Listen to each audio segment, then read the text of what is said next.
कहते हैं इस किसी भी एसिड सॉल्यूशन में H पॉजिटिव आयन होते हैं और जहां कहीं पर भी H पॉजिटिव आयन है उस सॉल्यूशन के लिए हम pH डिफाइन करते हैं, pH।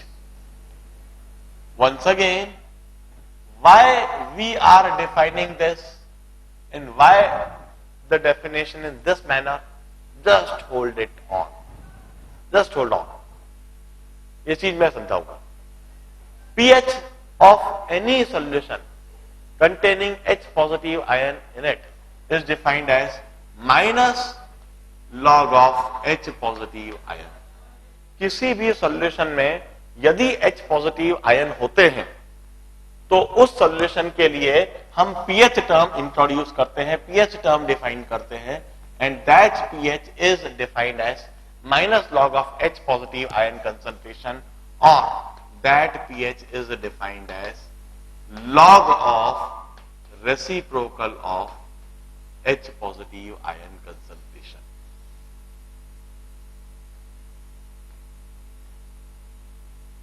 This is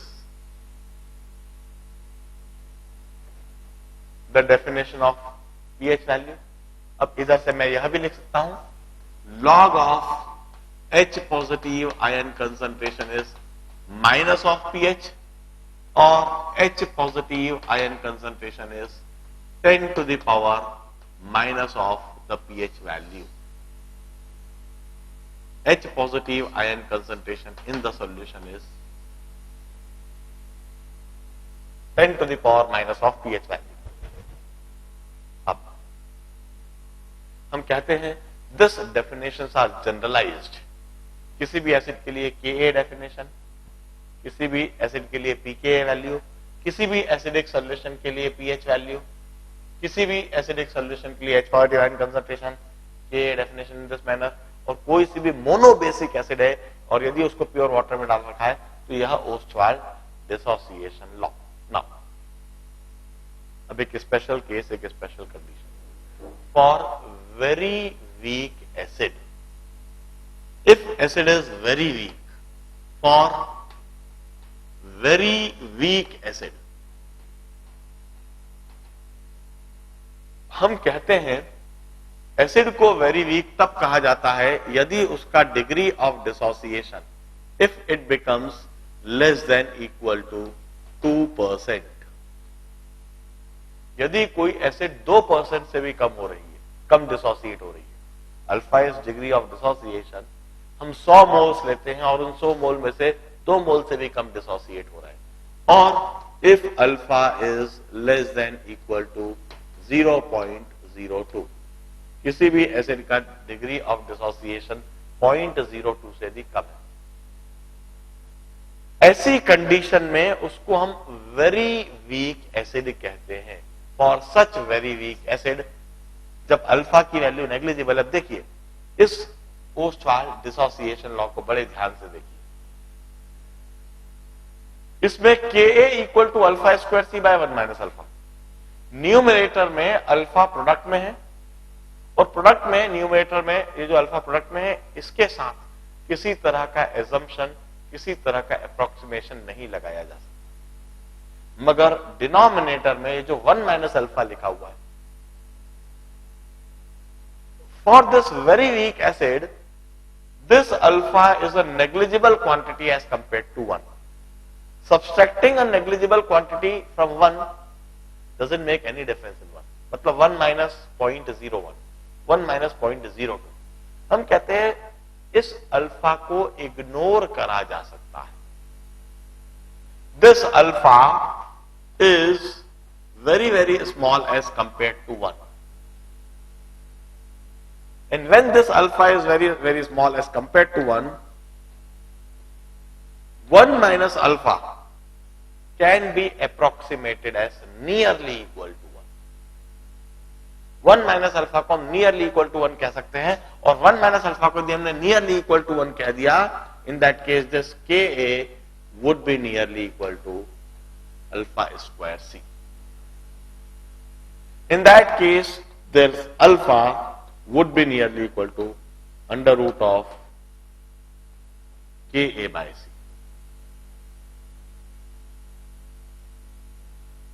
हम कहते हैं this is Ostwald dilution law for very weak monobasic acids. इसे हम कहते हैं Ostwald dilution law. This is Ostwald dilution law for very weak monobasic acids. यह लॉ हमेशा तब लगाया जाता है जब एसिड वेरी वीक हो और हमें यह बात समझ में आ जाए that degree of dissociation alpha is in the range of 2% और लेस देन 2%. यदि एसिड स्ट्रांग है और उसका डिसोसिएशन 2% से ज्यादा है, 10%, 15%, 20%, 50% की रेंज में, इन दैट केस उस एसिड के लिए हम हमेशा ओस्टवाल्ड डिसोसिएशन लॉ लगाएंगे. मगर ये भी तभी लगेगा जब मोनोबेसिक एसिड हो और प्योर वाटर में सिर्फ वह मोनोबेसिक एसिड डाली गई है. वेरी वीक एसिड है, प्योर वाटर में वेरी वीक एसिड डाली गई है, मोनोबेसिक एसिड है, तो हम यह लगा सकेंगे. अब कोई सा भी एसिड सॉल्यूशन हो, उस एसिड सॉल्यूशन में आप एक बात देखिए, H positive ion concentration is equal to C alpha. जो सॉल्यूशन के अंदर H पॉजिटिव आयन कंसंट्रेशन है हमेशा C अल्फा के बराबर होता है. अब ये तो हमेशा ही अप्लाई करेगा. यदि वह वेरी वीक एसिड है, for very weak acid I will say this H positive ion concentration is C की जगह C, अल्फा की जगह अंडर रूट ऑफ K बाय C.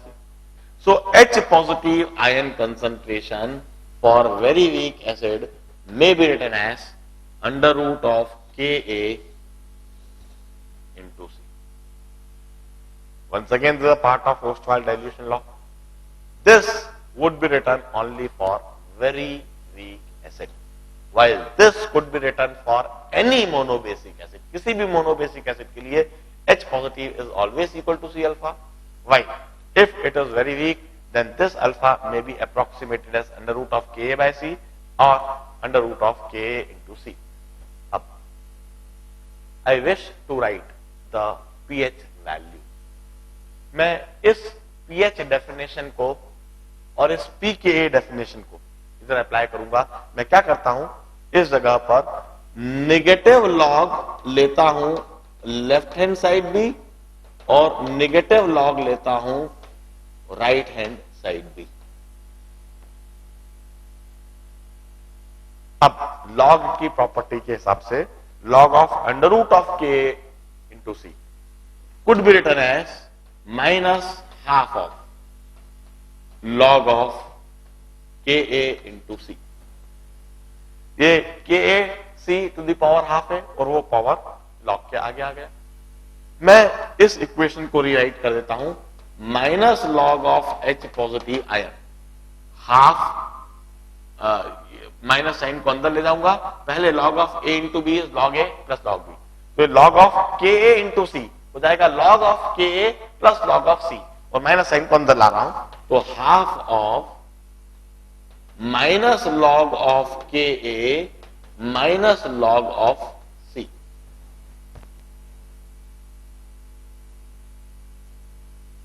अब देखिए minus log of H positive की जगह तो मैं pH लिख दूंगा, माइनस लॉग ऑफ Ka की जगह मैं pKa लिख दूंगा.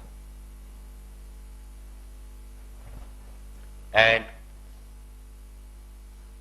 Finally for very week monobasic acid I can always write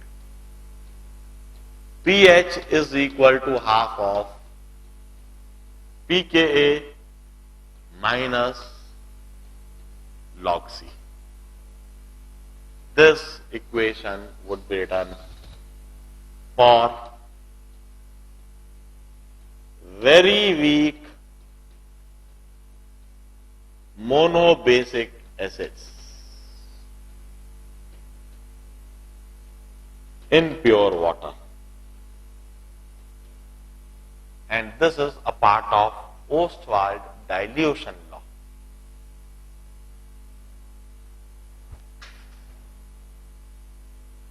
Up. In my next lecture, आप साइंटिफिक कैलकुलेटर जरूर लेकर आएंगे, क्योंकि ये जितनी भी थ्योरी में पढ़ा रहा हूं, सिखा रहा हूं, इसे प्रॉपरली समझाने के लिए I need to solve lot of illustrative numerical problems. मुझको ढेर सारे इलस्ट्रेशंस देना है, और वो इलस्ट्रेशंस में न्यूमेरिकल प्रॉब्लम्स के द्वारा दे पाऊंगा। और उन न्यूमेरिकल प्रॉब्लम्स में फ्रीक्वेंटली इस तरह की इक्वेशंस की वजह से क्वाड्रेटिक इक्वेशन बनेगी, फ्रीक्वेंटली आपको अंडर रूट लेना पड़ेंगे, फ्रीक्वेंटली आपको लॉग लेना पड़ेंगे। तो इस तरह के फंक्शंस आने की वजह से उन इलस्ट्रेशंस को समझाने के लिए हम साइंटिफिक कैलकुलेटर का क्लास में इस्तेमाल करेंगे। ऑल्दो हम अच्छी तरह से जानते हैं कि एग्जामिनेशन में कैलकुलेटर अलाउड नहीं है, ना सिंपल कैलकुलेटर ना साइंटिफिक कैलकुलेटर। मैं यह नहीं कह रहा हूं कि मैं आपको कैलकुलेटर का इस्तेमाल सिखाऊंगा। मैं बस इस चैप्टर और उससे रिलेटेड जो कंसेप्ट हैं उनको डेमोन्स्ट्रेट करूंगा, उनको इलस्ट्रेट करूंगा, और जो कैलकुलेशन से जो वैल्यूज आएंगी उनको आप हमेशा के लिए दिमाग में बैठेंगे। कैलकुलेशन से किस तरह के रिजल्ट आते हैं, कंसेप्ट को समझेंगे और कैलकुलेशन कर करके समझेंगे। आप मेरे नेक्स्ट लेक्चर में कैलकुलेटर जरूर लेकर आओगे। अभी मैं कैलकुलेटर पर बेस्ड न्यूमेरिकल प्रॉब्लम बाद के लिए रख देता हूं, और क्यों ना सबसे पहले मैं बिल्कुल सिमिलर बिहेवियर ऑफ बेस भी समझा देता हूं, और फिर प्रॉब्लम्स कराना चालू कराऊंगा। बिहेवियर ऑफ बेस, और उसमें सबसे पहले मैं आपको समझाऊंगा the behaviour of mono acidic